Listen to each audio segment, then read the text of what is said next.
नमस्कार, सुदर्शन न्यूज में आपका स्वागत है। मैं हूं मुकेश कुमार और आप देख रहे हैं जवाब तो चाहिए।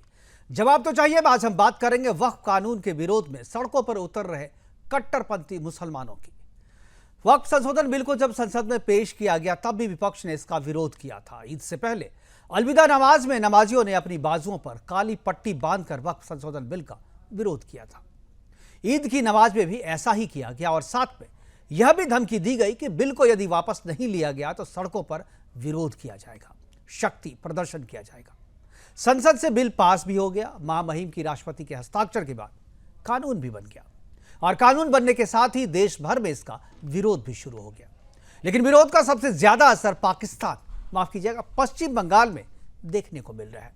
पश्चिम बंगाल में वक्फ का विरोध करने के लिए सड़कों पर उतरे कट्टरपंथी मुस्लिमों और उसके प्रदर्शन को देखकर लग रहा था कि यह विरोध वक्फ कानून या कानून को लाने वाली सरकार का नहीं बल्कि हिंदुओं का कर रहे हैं। जहां भी भगवा झंडा दिखा, नमाजियों ने उसे उखाड़ फेंका। जहां भी जय श्री राम का नारा दिखा, जिहादियों ने उसे मिटाने की कोशिश की। जहां भी महादेव का नाम दिखा, उसे लात मारने, अपमान करने की कोशिश की गई। पश्चिम बंगाल के हावड़ा में जिहादियों ने जब एक गाड़ी पर महादेव के निशान त्रिपुंड को देखा तो उसे लात मारी, बार बार मारी और तब तक लात मारती रही जब तक गाड़ी का शीशा चकनाचूर होकर गिर नहीं गया। पश्चिम बंगाल की राजधानी कोलकाता की सड़कों पर जिहादियों का सैलाब उतर आया था। जिहादियों की बेकाबू भीड़, जिसे आप हमारे पीछे देख रहे हैं, हर हिंदू निशान को मिटा रही थी। वक्फ कानून का विरोध करने के बहाने वो हिंदू घृणा का खुला प्रदर्शन कर रहे थे। पश्चिम बंगाल के साथ साथ यह विरोध प्रदर्शन मध्य प्रदेश, बिहार और असम में भी देखने को मिला। सड़कों पर वक्फ कानून का विरोध करने वाले दरअसल कानून के बारे में भ्रम फैला रहे हैं, अफवाहों को हवा दे रहे हैं, जैसा नागरिकता संशोधन बिल सीएए के कानून बनने के बाद किया गया था। सरकार और बीजेपी वक्फ कानून की खासियत और संशोधन के फायदे के बारे में जनता के बीच जागरूकता फैला रही है। संसद के वक्फ कानून का विरोध करने वाले हिंदू सांसदों को कानून के समर्थक गद्दार बता रहे हैं। उत्तर प्रदेश, मध्य प्रदेश, दिल्ली, बिहार, झारखंड, इन सांसदों को गद्दार बताते हुए यहां पर पोस्टर लगाए जा रहे हैं। पटना की सड़कों पर तेजस्वी यादव, मीसा भारती, लालू यादव को गद्दार बताते हुए पोस्टर लगाए गए हैं। तो दिल्ली में आप सांसद संजय सिंह को गद्दार बताया गया है। उत्तर प्रदेश में अखिलेश यादव, तो दक्षिण में महाराष्ट्र में वर्षा गायकवाड़ सहित जितने भी सांसदों ने इसका विरोध किया, इस संशोधन बिल का, उन सबके गद्दार बताते हुए पोस्टर लगाए गए। राज्यसभा में 95 और लोकसभा में 232 सांसदों ने वक्फ संशोधन बिल का विरोध किया था और इन सभी 227 सांसदों को गद्दार बताते हुए पोस्टर उनके क्षेत्रों में लगाए जा रहे हैं। आज अपने प्रोग्राम में हम चर्चा करेंगे कि क्या वक्फ कानून का विरोध करने वाले देश में दंगा कराना चाहते हैं? वक्फ कानून का विरोध करने वाले हिंदू निशान को क्या मिटा देना चाहते हैं? क्या विपक्ष वक्फ कानून के प्रति मुसलमानों को कर रहा है गुमराह? और क्या बिल का विरोध करने वाले सांसदों को गद्दार कहना गलत है? क्या यह विरोध सिर्फ कानून का है या एक बड़े इस्लामिक एजेंडे का यह विरोध हिस्सा है? करेंगे चर्चा। और चर्चा को आगे बढ़ाने के लिए हमारे साथ कुछ मेहमान होंगे, उनसे आपका परिचय करवाएंगे। लेकिन उससे पहले एक रिपोर्ट देखते हैं और पश्चिम बंगाल में यह जो जिहादियों का सैलाब सड़कों पर उतर आया है, उसके बाद कहा क्या गया है उसकी तरफ से, वो भी आपको दिखाएंगे। और जो साफ तौर पर ममता सरकार को चेतावनी देते हुए जो बात कही गई है वो भी आपको सुनवाएंगे। लेकिन पहले एक रिपोर्ट देखते हैं, रिपोर्ट के बाद वो बयान दिखाएंगे, उसके बाद मेहमानों से परिचय और फिर चर्चा की शुरुआत। মুসলমান আজকে আমরা এখানে এসেছি কাঁধে কাঁধ মিলিয়ে, যদি আমাদের দায়িত্ব ঠিক ভাবে না পালন করতে পারে, কথা রাখতে পারে, পরবর্তীতে আমরা কলকাতাকে অচল করে দেখিয়ে দেবো। এই কলকাতাকে অচল করব। দিদির উচিত হবে এইটাকে নিয়ে গর্জে ওঠা। কেন দিদি আমাদের দয়ায় বেঁচে আছে, আমরা দিদির দয়ায় বেঁচে নেই। ভাই সত্যি নেই, দিদি আমাদের দয়ায় বেঁচে আছে। মুসলমানের ভোট নিয়ে আজ পশ্চিম বাংলার প্রতিটা মুসলমানকে শহীদের করে। जो कहा जा रहा है कि हम दीदी के आशीर्वाद से या दीदी के कारण नहीं बचे हैं, बल्कि दीदी हमारे कारण बची हुई है, बात सही भी कर रहे हैं कि मुसलमानों के कारण ही ममता बनर्जी की सरकार जो है वो सत्ता में बची हुई है और वो आज उसका हिसाब मांग रहे हैं, उसके बदले में जो है वो वक्फ बिल का विरोध करना मांग रहे हैं। करेंगे चर्चा, और चर्चा को आगे बढ़ाने के लिए हमारे साथ जो मेहमान हैं उनसे मैं आपका परिचय करवा दूं। डॉक्टर कौशल मिश्रा जी हैं, बीजेपी के प्रवक्ता के तौर पर। समाजवादी पार्टी की तरफ से अशोक यादव है। अमितोष पारिक वीएचपी की तरफ से है। असगर खान साहब मुस्लिम स्कॉलर थोड़ी देर में जुड़ेंगे। अश्वनी साहब टीएमसी से जुड़ेंगे। और संतोष त्यागी कांग्रेस के नेता हैं, वो भी हमारे साथ थोड़ी देर में जुड़ेंगे। सभी मेहमानों का स्वागत है। लेकिन चर्चा की शुरुआत में अपने बंगाल ब्यूरो चीफ संगीता झा से करना चाहूंगा, क्योंकि बंगाल में सबसे ज्यादा उग्र विरोध हो रहा है और वहां पर जिस तरीके से मुसलमानों का या कहें जिहादियों का जो सैलाब सड़कों पे उतरा है और जिस तरह से हिंदू निशानों को मिटाने की वहां पर कोशिश हो रही है, क्या क्या हो रही है, दिन भर संगीता ने कवर किया। संगीता, बहुत कम शब्दों में मैं कहूंगा कि एक बार हमारे दर्शकों को बताएं कि वहां पर दिन भर आज विरोध के दौरान क्या क्या हुआ।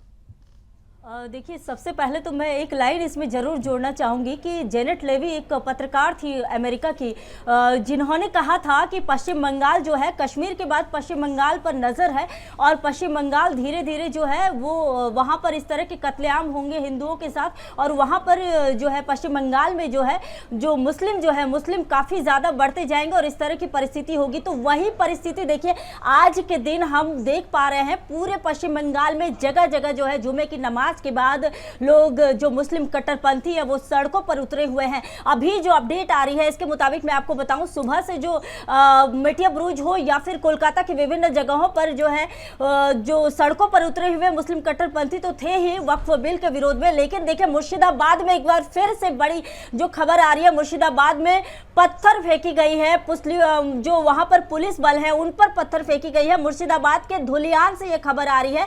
और साथ ही देखिए, वहां पर मैं एक चीज चाहूंगा, हावड़ा की जो बात आप दिन में कर रही थी, जो आपकी हमारी बात हो रही थी कि जहां जहां हिंदू निशान दिख रहा था वहां उसको मिटाने की कोशिश कर रहे थे वो। जी ऐसे भी खबर आई थी, जो कि ये हावड़ा के सातरागाछी से खबर आई थी, जहां पर गाड़ी में जहां पर जो है स्टिकर लगा हुआ था, महादेव जी का स्टिकर लगा हुआ था, जिस पर देखिए लात मारी गई और बार बार उसी जगह पर केंद्र करके लात मारी गई। और उसके बाद दूसरी जो तस्वीर आई वो थी सेंट्रल एवेन्यू से, जो कि कोलकाता के सेंट्रल एवेन्यू की तस्वीर थी, जहां पर ध्वज को उतारा जा रहा था और वहां पर काफी संख्या में देखिए जो मुस्लिमों की भीड़ थी वो लगी हुई थी। पुलिस भी वहां पर मौजूद थे, लेकिन किसी ने रोका नहीं ऐसा करने से। तो देखिए, साफ संदेश यही है कि हिंदू निशाना है, वक्फ बिल की आड़ में हिंदुओं को निशाना बनाया जा रहा है। बिल्कुल, वक्फ बिल की आड़ में जो है हिंदुओं को निशाना बनाया जा रहा है ना, यानी हिंदू जो वक्फ जो है, विरोध जो है वो बहाना है, वक्फ का असल निशाना जो है वो हिंदू है। हमारे साथ बने रहिए संगीता, हमारे दूसरे मेहमान भी हमारे साथ बन गए और चर्चा की शुरुआत। अब मैं सीधा जो है अशोक यादव जी के पास जाऊंगा। उत्तर प्रदेश में भी विरोध हुए हैं और दिल्ली में भी, मध्य प्रदेश में, झारखंड में, बिहार में, सभी जगह से जो है विरोध हुआ। अशोक जी, क्या आपको लगता है कि ये वक्फ बहाना है, निशाना असल हिंदू है? देखिए, हिंदू तो निशाना पे है, और वो कौन से हिंदू जो निशाने पे हैं? जो हिंदुस्तान की आबादी का जो 80% हिंदू आबादी है, उस 80% का 85% जो पीडीए समाज है, पिछड़ा दलित आदिवासी, वो हिंदू समाज निशाने पे है। मैं आपकी बात से 100% सहमत हूं कि हिंदू समाज निशाने पे है। और वो हिंदू समाज किसके निशाने पे है? भारतीय जनता पार्टी के निशाने पे है। जब उसके 69,000 शिक्षक भर्ती में उसकी नौकरियां छीनी जाती हैं, जब रामजी लाल सुमन के घर पर करणी सेना के गुंडों के द्वारा हमला किया जाता है, जब हमारे राष्ट्रीय ध्वज जी को लेकर के दिल्ली के मुख्यमंत्री के द्वारा अपशब्द कहा जाता है, जब तमाम ऐसे सैकड़ों उदाहरण मिलते हैं जो है, जो हिंदू समाज के, ये जो पिछड़ा दलित समाज के ऊपर भाजपाइयों के आतंक की पटकथा को बताते हैं समय समय पर और लिखते भी हैं, तो ये समाज तो वास्तव में निशाने पर है। और ये निशाना मुझे लगता है कि न सिर्फ हिंदू समाज बल्कि हमारे आराध्य देव भी भाजपाइयों के निशाने पर हैं। हमारे भगवान ये जो अशोक यादव जी, आप तो बहुत ही एक अच्छे राजनेता की तरह आप डिफेंड कर रहे हैं, लेकिन आप कह रहे हैं कि निशाने पे 80% जो लोग हैं, तो जो 15% है वो कौन है बचे हुए? भारतीय जनता पार्टी की विचारधारा की मानने वाले लोग हैं। बचे हुए जो 15% लोग हैं वो भारतीय जनता पार्टी के डिविजिव एजेंडा को चलाने वाले लोग हैं। अच्छा। इस देश में नफरत फैलाने वाले लोग। मुसलमानों को आप कहीं मान नहीं रहे, मतलब मुसलमानों को कहीं आप मान नहीं रहे, दलितों आदिवासियों के मुसलमानों को कहीं नहीं मान रहे। 85% में आपने कहा कि मानने वाले लोग हैं। अच्छा जी, ठीक है, चलिए। मैं कौशल जी हमारे साथ है, कौशल मिश्रा जी हैं। कौशल मिश्रा जी, क्या आपको लग रहा है जिस तरीके से वक्फ कानून का विरोध जो है वो सड़कों पे उग्र होता जा रहा है धीरे धीरे? पहले तो बैनर पोस्टर लेकर के लोग खड़े होते थे, उसके बाद जो है नारेबाजी शुरू की, नारेबाजी के बाद जो है उसके बाद जो है तोड़फोड़ शुरू की। अब तो जहां जहां हिंदू निशान मिल रहा है वहां वो हिंदू निशान को मिटाने की कोशिश कर रहे हैं। और बंगाल से जो तस्वीरें आई है वो मैंने अभी दिखाई, आपने भी देखी होगी। क्या आपको लगता है कि सरकार को कानून के बारे में जो चीज़ें कहनी चाहिए थी, जो बातें अब आप लोगों ने शुरू किया है जागरूकता फैलाने के लिए, वक्त की जो अच्छी बातें वो कानून जाए लोगों तक, वो बातें नहीं जा पा रही है? मुसलमानों को भड़काने वाले जो लोग हैं वो जीत रहे हैं। मुकेश जी, अभी आपने देखा जिस तरह से फिजिक्स के एग्जाम में हिंदी का पत्र लिखा गया, वैसे ही अशोक यादव जी ने बात की। उन्होंने बंगाल के ऊपर एक शब्द नहीं कहा, उन्होंने ममता जी की कानून व्यवस्था पे एक शब्द नहीं कहा, वो सीधे भारतीय जनता पार्टी पे आ गए। मुझे ये नहीं समझ में आता कि अशोक यादव जी को ये याद नहीं है कि वेस्ट बंगाल में भारतीय जनता पार्टी की सरकार नहीं है, इनकी अपनी साथी ममता बनर्जी की सरकार है। सब्जेक्ट कुछ है और वो बात पहुंच गई कि भारतीय जनता पार्टी। वेस्ट बंगाल में जिस तरीके का आप दृश्य दिखा रहे हैं, जिस तरीके से टारगेटेड हिंदुओं के ऊपर अटैक हो रहा है, हिंदुओं के निशानों को मिटाने की कोशिश हो रही है, उसमें अशोक यादव जी को समय दीजिएगा और पूछिएगा कि वो भारतीय जनता पार्टी वहां कहां से आ गई। जब तक मुकेश जी इस तरह के राजनेता और राजनीतिक दल हैं जो इस तरह की कानून व्यवस्था के बिगाड़ने वालों को अपना वोट बैंक समझते रहेंगे, उनके ऊपर अपनी राजनीति करते रहेंगे, जिस तरह से इन्होंने हिंदुओं के बांट करके 20% को वोट बैंक की तरह किनारे कर लिया और उन्होंने कहा कि उस 80% का 85% पीडीए है। अखिलेश यादव पीडीए में आते हैं क्या? अशोक यादव जरा पूछ के बता दीजिएगा जरूर। उनके खानदान में मुलायम सिंह जी के बाद कौन सा आदमी पीडीए में आता है? सब तो क्रीमी लेयर में बैठ करके ओबीसी के नाम पर अपनी रोटी सेक रहे हैं और मजा ले रहे हैं। एक ही खानदान के सारे लोग, 32 लोग जिस तरह से पीडीए के नाम पर सत्ता की मलाई चख रहे हैं, ये सबने देखा है। खैर, मुद्दे पे रहते हैं। मुकेश जी, हम सब ने देखा है कि सीए कानून जब आया था तो सीए कानून आने के पहले ये वही लोग हैं जो सड़कों पे उतरे थे, ये वही राजनीतिक दल हैं जो अपनी रोटियां सेक रहे थे। इन्होंने कहा था कि सारे मुसलमानों की सिटीजनशिप चली जाएगी। और लगभग 3 साल हो चुके हैं सीए कानून लागू हुए। एक नागरिक ऐसा ला दीजिए भारत का जिसकी सदस्यता सीए की तरफ से वजह से चली गई हो। बिल्कुल इसी तरह से आपने देखा 2024 के पहले जिस तरह से कह रहे थे संविधान खत्म हो जाएगा, आज संविधान खत्म हो गया क्या?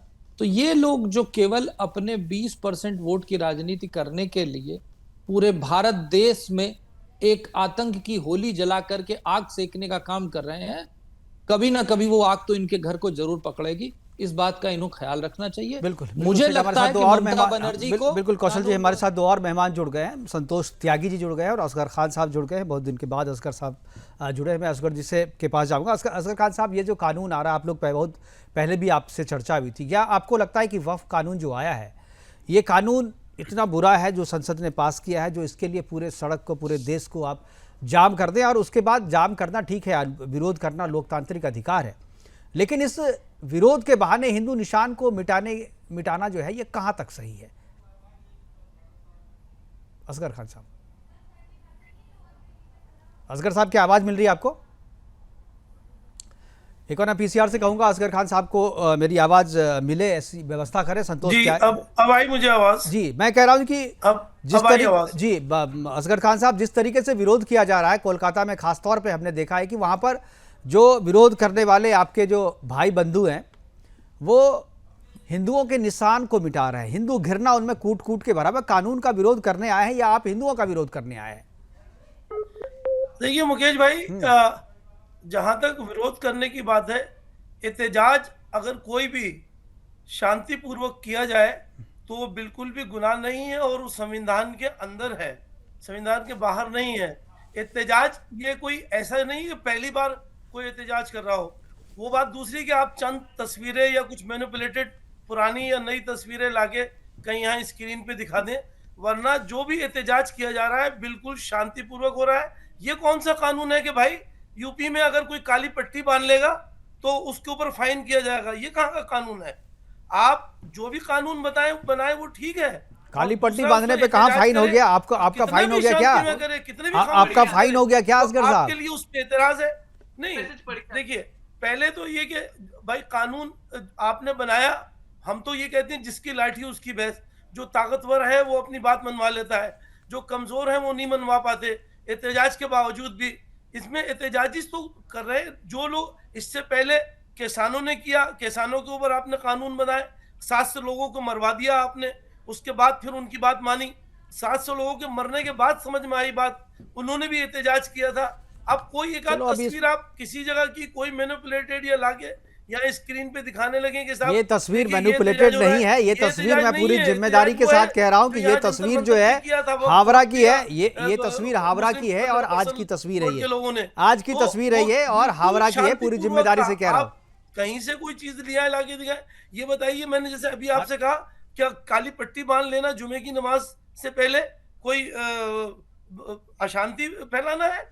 मैंने तो नहीं या कहा उसको अशांति क्या फैलाना है, कहते हैं, मैंने तो nuisance ये कहते कहा हैं जो उसे? कि भाई किस ऐसी कानून ऐसी में नमाज लिखा है? कबूल कहाँ है होती है भाई? कि नहीं ये हमें मैंने बताओ, पूछा हम था, भी वो भी थोड़ा आज बहुत नहीं कॉमन पूछा। सेंस जब होता आप है। जब आप बताइए काली किस पट्टी जगह बांध है? करके आप जाते हो, ऐसा कुछ विरोध नहीं करते है। हो और नमाज देखिए, पढ़ते हो, तो अपनी नमाज बात कबूल कह होती रहे है हैं, कि नहीं होती है, इस सिर्फ पर बात मेरा को सवाल फूल था। देने वाली बात है और ये सिर्फ बात को बढ़ावा देने वाली कानून जो अभी अभी कानून बनाया आपने, वकीलों के खिलाफ कानून बनाया था, 2 दिन में उन्होंने मनवा लिया अपनी ताकत के बलबूते पर।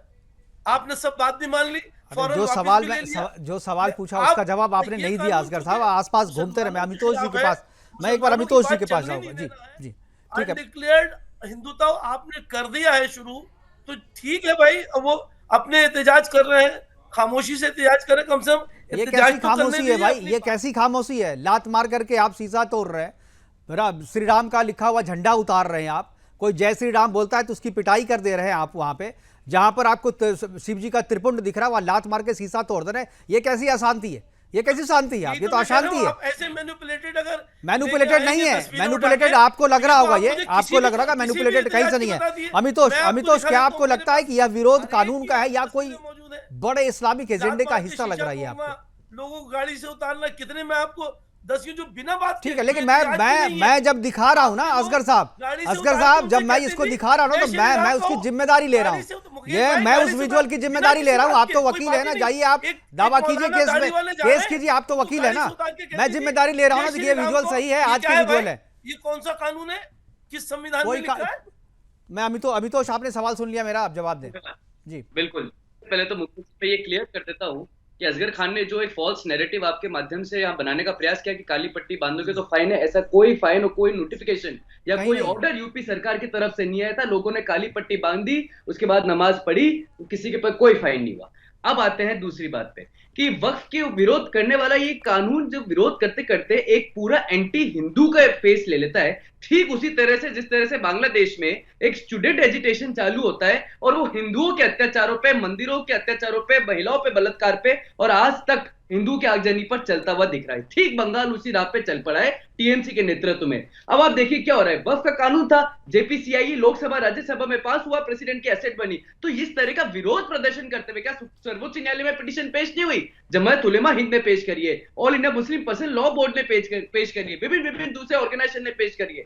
फिर भी सड़कों पे उतर के भगवान के झंडे उतारना, भगवा झंडे उतारना या फिर आगजनी करना है, मुर्शिदाबाद में घर लूटना, दुकानें चलाना और हिंदू को चयनित करके मारना, ये विरोध प्रदर्शन नहीं है, ये एक प्रदर्शन है, एक मानसिकता का, एक विचारधारा और मानसिकता की लड़ाई हो गई है। ये मानसिकता वो है जो ये बताती कि हाँ, अगर हम गुनाह कर रहे हैं, हम अगर इस देश में राष्ट्रद्रोह कर रहे हैं, हम इस देश में अगर प्रॉपर्टी को कब्जा रहे हैं, अगर हम इस देश में शरिया कानून ला रहे हैं और अगर आप उसको खत्म करने का संविधान के रूप से काम करोगे तो हम सड़कों पे उतरेंगे और आप लोगों के साथ वैसे ही करेंगे जिस तरह से इस्लामिक राज्यों में कराए। तो मैं पूछता हूं मुकेश जी आपके माध्यम से असगर खान पे बैठे हुए सभी से कि क्यों फिर वक्फ जितने भी मुस्लिम कंट्रीज है वह सरकार के पास क्यों है? उदाहरण देता हूं, सऊदी अरेबिया में वक्फ की प्रॉपर्टी सारी सरकार देखती है। सिंगापुर में एडमिनिस्ट्रेशन ऑफ मुस्लिम एक्ट 1966 में जिसमें सेक्शन 2 वक्फ है, सरकार के हाथों में। टर्की के अंदर मिनिस्ट्री ऑफ फाइनेंस रिस्पॉन्सिबिलिटी लेती है और मिनिस्ट्री ऑफ एजुकेशन लेती है सारे स्कूलों की। इजिप्ट के अंदर में वक्फ ministry under control of parliament.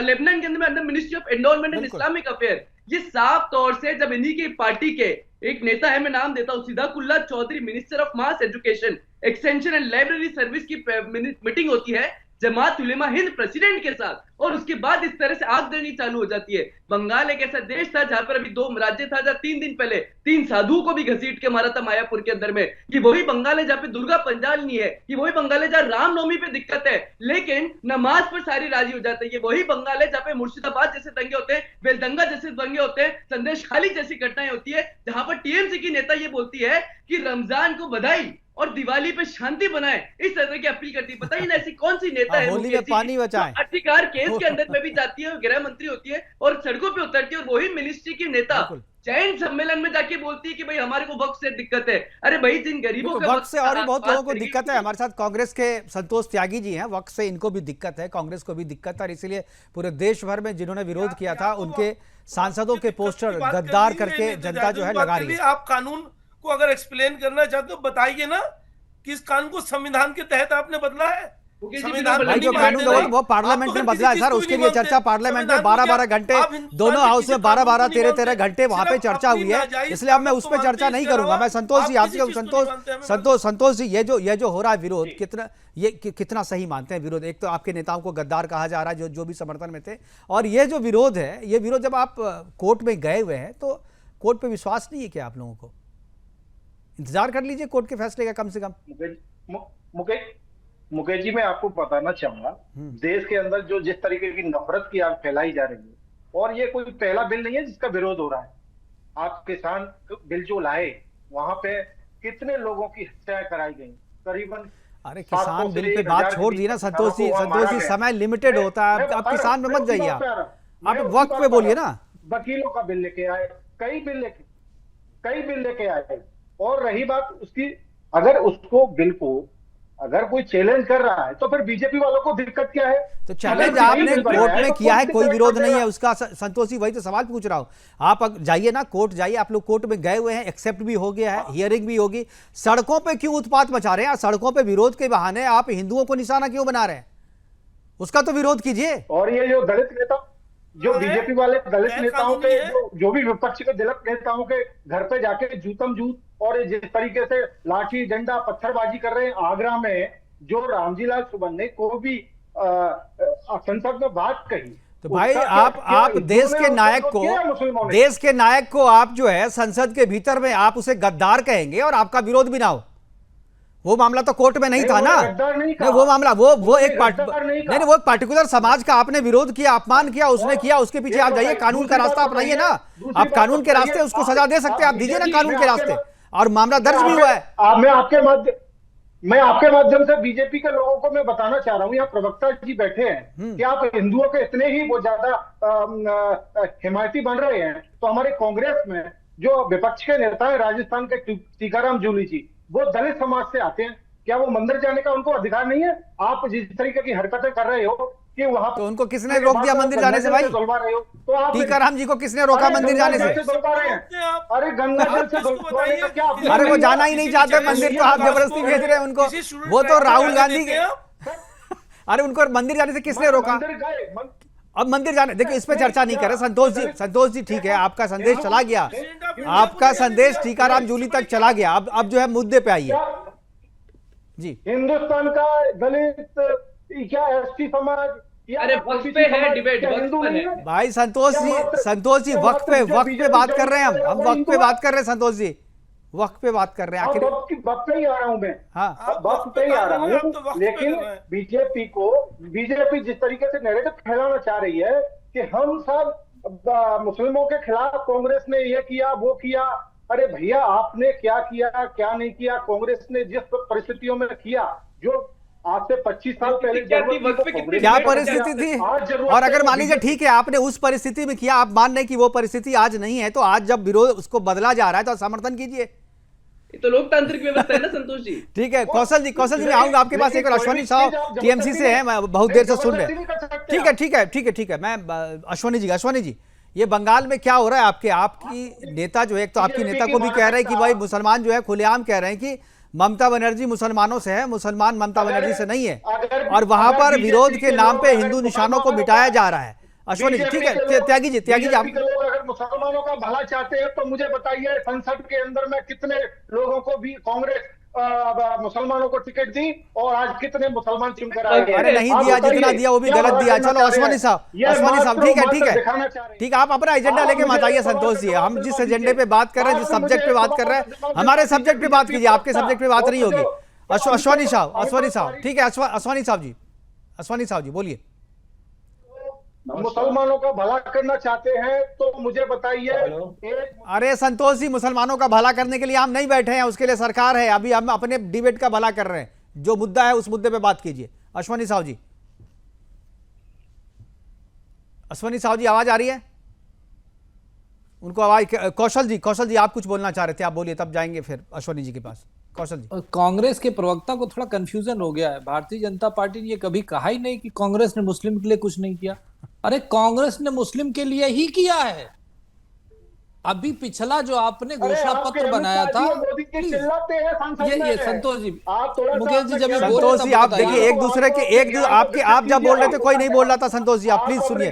Santosh ji मुझे फिर म्यूट करना पड़ेगा आपको। संतोष जी प्लीज जी बोलिए। कौशल जी। मुकेश जी, अभी जो चुनाव गया है उसमें इन्होंने लिखा था ये बहुसंख्यकवाद को खत्म करेंगे।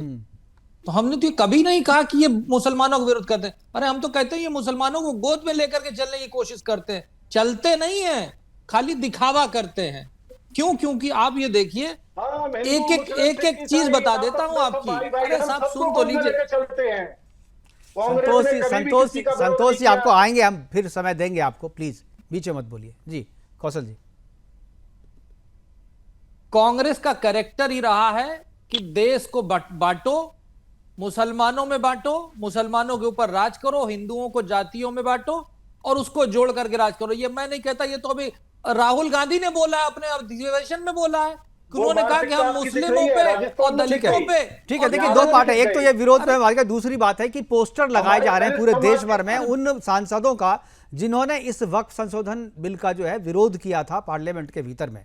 मैं अशोक यादव जी, संतोष त्यागी जी और जो टीएमसी के हमारे हैं और मुस्लिम स्कॉलर हमारे साथ जो है, सबसे हम इसमें पूछेंगे कि क्या कौन सा ऐसा पॉइंट है, कौन सा ऐसा संशोधन है जिसको जो लग रहा है कि आपको ये संशोधन गलत है, उसके विरोध में आपने ऐसा फैसला किया है। इस पर हम आप सभी की टिप्पणी लेंगे। हम चर्चा करें कि वक्फ विरोधियों ने गद्दारों के साथ महादेव को भी जो लात मारी है और हिंदू निशान को मिटाने की कोशिश की है, उस पर हम चर्चा करें। सारे पैनलिस्ट हमारे साथ बने हुए हैं और उनसे मैं वापस जाऊंगा उनके पास। अशोक यादव जी, संतोष त्यागी, असगर खान, अश्वनी साहब, आप सभी से मेरा सवाल है कि जिन सांसदों ने पार्लियामेंट में इस संशोधन बिल का विरोध किया था उनको गद्दार कहा जा रहा है। आप लोग इस संशोधन बिल का विरोध कर रहे थे, मैं जाऊंगा, पहले भी हमने चर्चा की है, लेकिन अभी मैं एक पॉइंट जानना चाहूँगा कि वक्फ के किस प्रावधान से, जो बिल जो जिसको संशोधित किया है, किस प्रावधान से आप लोगों को प्रॉब्लम है?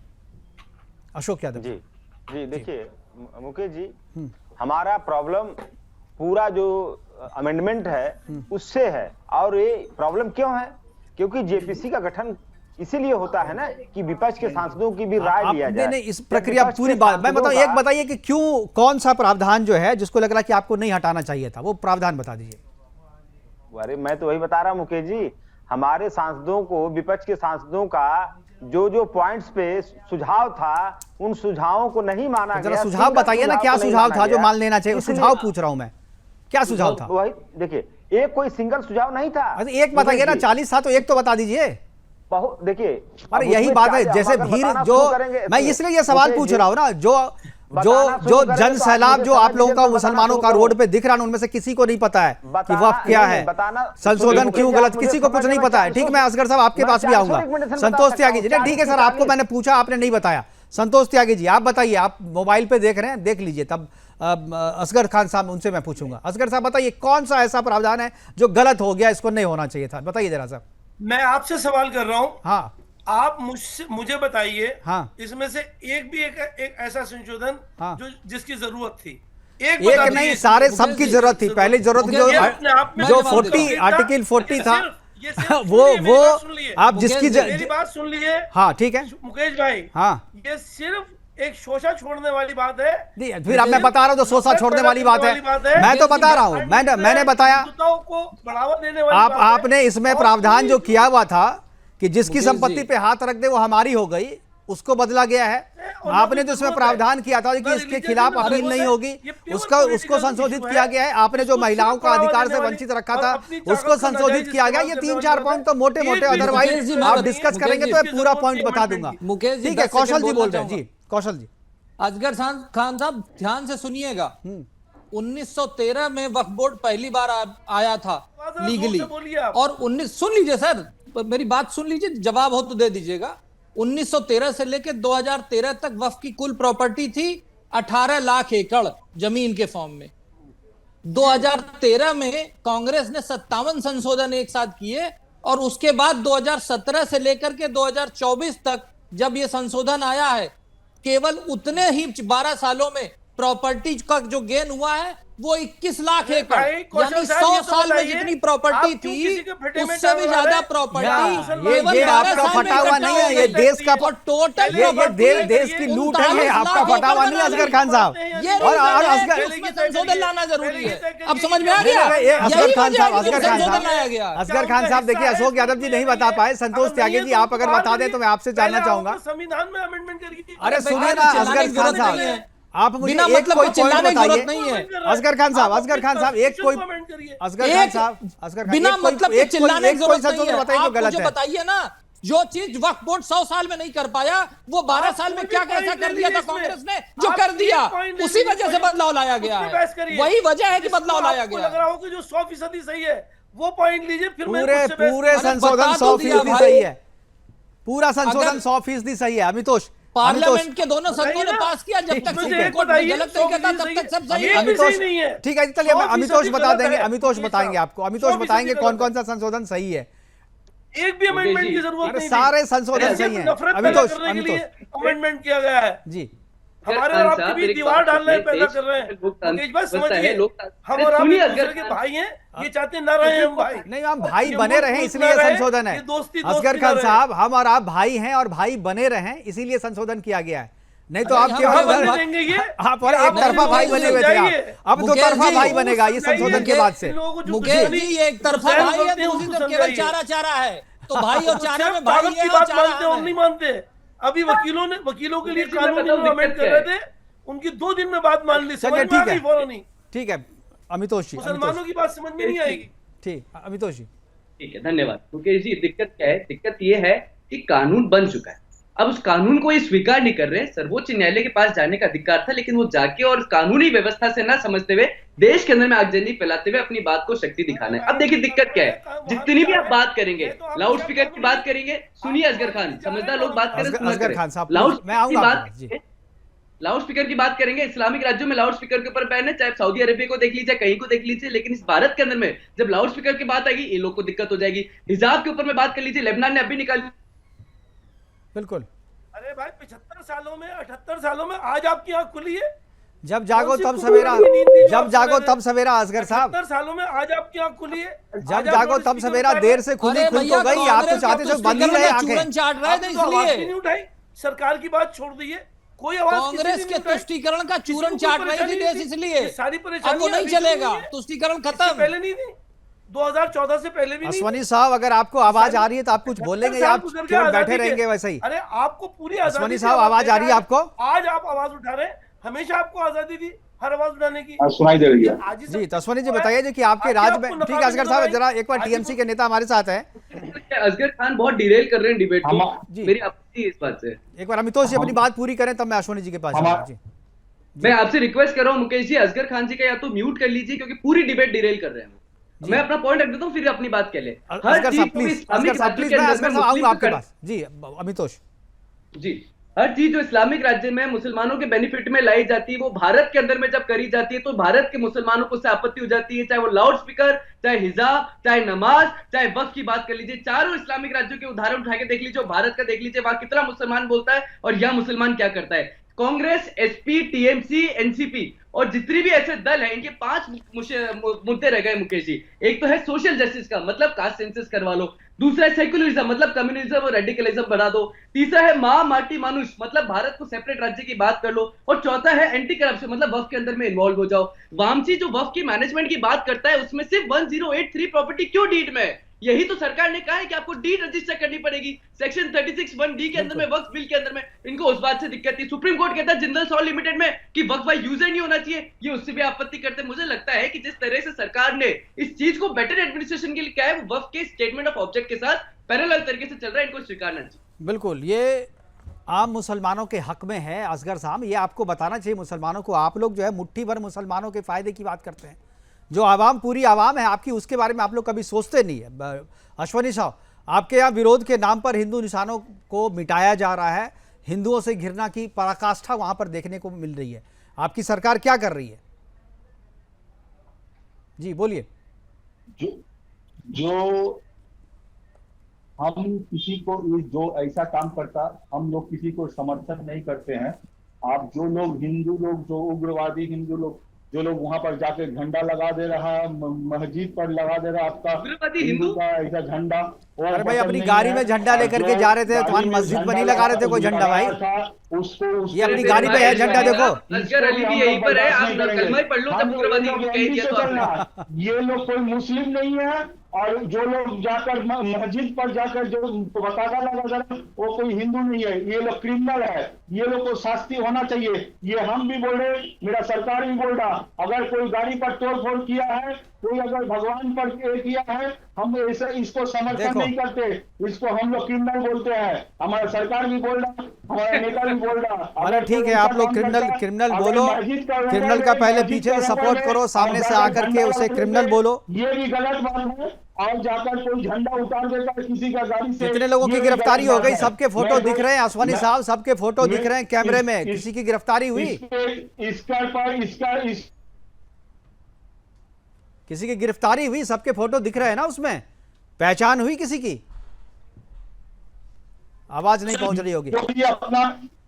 चलिए मेरे पास समय की कमी है। कौशल मिश्रा जी के पास मैं आखिरी में जाना चाहूंगा। कौशल मिश्रा जी, किस तरीके से, चूंकि वक्फ का जो विरोध किया जा रहा है, सरकार कह रही है कि हम वक्फ की अच्छाई के बारे में, बिल की अच्छाई के बारे में जो है जनता के बीच में जाएंगे, कब तक आप समझा पाएंगे? क्योंकि ऐसे तो लोग सब जगह विरोध करेंगे, तोड़फोड़ करेंगे, हिंदुओं को निशाना बनाएंगे।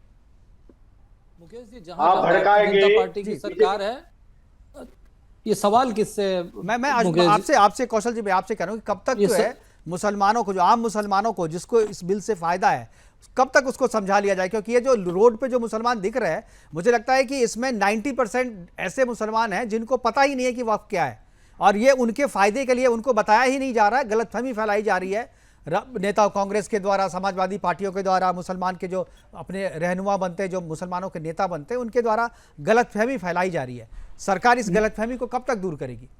मुकेश जी, गलतफहमी अपने आप दूर हो जाएगी। जैसे सीए के लिए दूर हो गई, वैसे इसके लिए भी दूर हो जाएगी। बस ये है कि स्टेट गवर्नमेंट अपने कानून व्यवस्था को प्रॉपरली मेंटेन करके रखें। उत्तर प्रदेश, जहां पर भारत का सबसे बड़ा जो मुसलमान की जनसंख्या रहती है, वहां पर एक चूं तक नहीं हुई, एक भी आवाज नहीं आई। जहां जहां भारतीय जनता पार्टी की सरकार है, वहां पे शांतिपूर्ण प्रदर्शन, शांतिपूर्ण विरोध करने का पूरा अधिकार है। लेकिन जिस तरह की तोड़फोड़ करने की घटना वेस्ट बंगाल में आ रही है, ये केवल तुष्टीकरण की राजनीति की जा रही है। और सिर्फ यही नहीं, आप देखिए टीवी पर बैठ करके जिस तरीके से वक्फ बिल के खिलाफ साथ में बोला जा रहा है, वक्फ बिल के समर्थन में बोला जा रहा है कि जो वक्फ में कानून में चेंज आया वो गलत तरीके से आया, तो यहां पर जब तक राजनीतिक संरक्षण मिलता रहेगा, सड़क पे बैठे हुए कुछ गुंडों को, आतंकियों को, तब तक मेरे पास समय की कमी है सर, रोकना चाहूंगा। असगर खान साहब 10 सेकंड आप जो बोल रहे हैं। आप सारी पाबंदियां लगाएंगे और किसी एहतजाज में कोई पाबंदी नहीं है। कौन सी पाबंदी भाई? क्या पाबंदी चलेगा? सरिया नहीं चलेगा। मसले पे आप पाबंदी लगाएंगे, संविधान चलेगा, सरिया नहीं चलेगा। और जो सरिया की बात करेगा वो जेल में जाएगा। ठीक है सर, हमारे पास समय की कमी है। संतोष जी 10 सेकंड में, 10 सेकंड में संतोष जी 10 सेकंड। मैं बीजेपी जो बीजेपी के प्रवक्ता साहब बैठे हैं, मैं उनसे सिर्फ ये एक सवाल करना चाह रहा हूँ, क्या जो आगरा में जो दलित नेता पे जो, फिर आप उधर जिस मुद्दे में बात हो रही है संतोष जी, उस पे बात करें, समय नहीं है। बैठने के लिए सोफे में जगह नहीं मिली, दलित की बात करते हैं। किसकी बात करते हैं? दलित की बात करते हैं आप। अशोक यादव उत्तर प्रदेश में जब हिंदू कह रहे हो, दलित की बात करते हैं। उन भाजपाइयों का भी पोस्टर लगाना चाहिए जो आपके उत्तर प्रदेश में जब घटना घट रहा है। ठीक है सर, सब अपने एजेंडे को लेकर के आप लोग बात करते हैं, और हमारा अपने जो टाइम मिलता है उससे अपने एजेंडे की बात ना करें। जिस सब्जेक्ट पे बात हो रही है, मुझे लगता है कि उस सब्जेक्ट पे बात करना चाहिए। हमारे पास समय की कमी है, प्रोग्राम को यहीं पर वाइंड अप करना पड़ेगा। हमारे साथ जुड़ने के लिए अशोक यादव जी आपका, संतोष त्यागी जी आपका, असगर खान साहब आपका, अश्वनी साहू जी आपका, अमितोष पारिक जी आपका, और कौशल मिश्रा जी आपका और संगीता जी आपका बहुत बहुत धन्यवाद। आप लोग सब जुड़े और इस महत्वपूर्ण चर्चा में आपने हिस्सा लिया और अपनी बातें हमारे दर्शकों के साथ साझा किया। लेकिन विरोध जिस तरीके से कोलकाता में हो रहा है, जिस तरीके से वेस्ट बंगाल में हो रहा है, वो विरोध नहीं बल्कि हिंदू घृणा की पराकाष्ठा है। और इस तरीके का विरोध आगे भी ना हो, इसलिए मुझे लगता है कि ममता बनर्जी की सरकार को सोचना चाहिए, क्योंकि वहाँ के विरोध करने वाले जो मुसलमान हैं उन्होंने कहा कि ममता से मुसलमान नहीं बल्कि मुसलमान से ममता है, और ये बिल्कुल सही कहा है। और शायद इसी का फायदा उठा करके वो इस तरीके की चीज़ों का विरोध कर रहे हैं। फिलहाल अभी के लिए इतना ही, दीजिए इजाज़त, नमस्कार।